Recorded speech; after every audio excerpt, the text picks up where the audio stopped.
Lesson 10.4, Multiplying with Square Roots. Multiply whatever is inside the square root and multiply whatever is outside the square root. The square root of 3 times the square root of 15. 3 and 5 are inside, so just multiply. 3 times 5 is 15. The square root of 2 times the square root of 2. Those numbers are both inside, so 2 times 2 equals 4.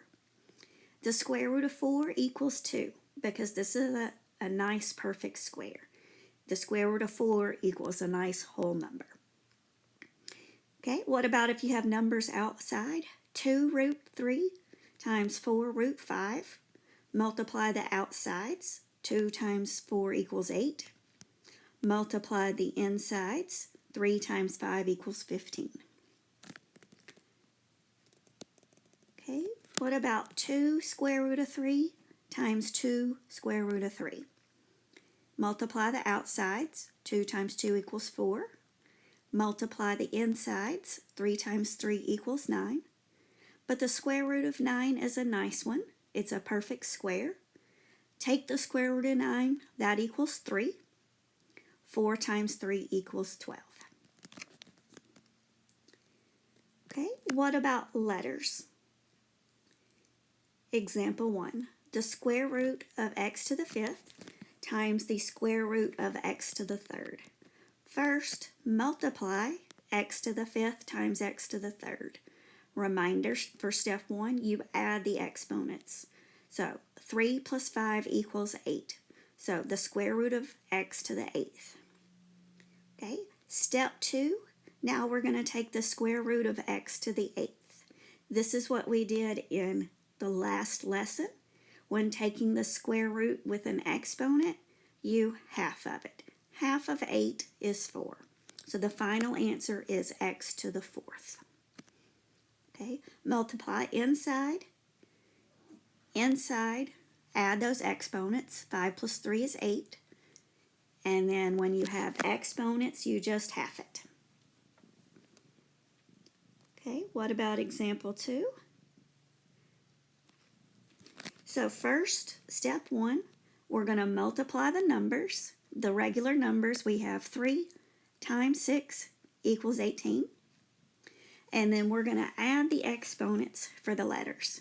So in the first one, we have x, which is understood x to the 1. The other one has x to the 3.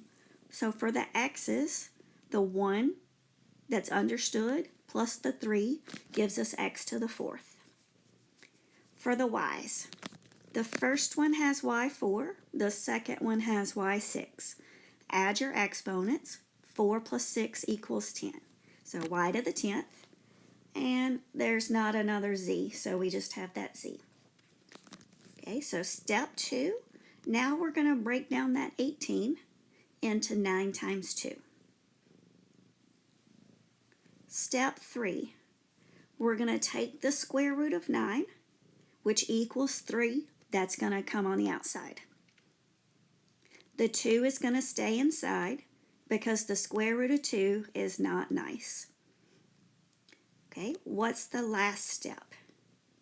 We're going to take half of the exponents for the letters. So we have x to the 4 inside. Half of 4 is 2. So that's why there's an x2 on the outside.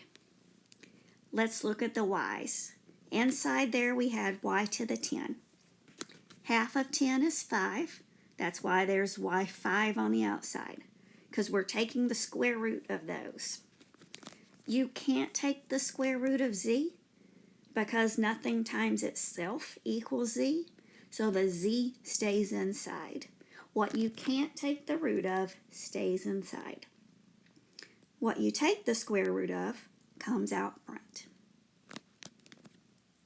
That is the end of this lesson.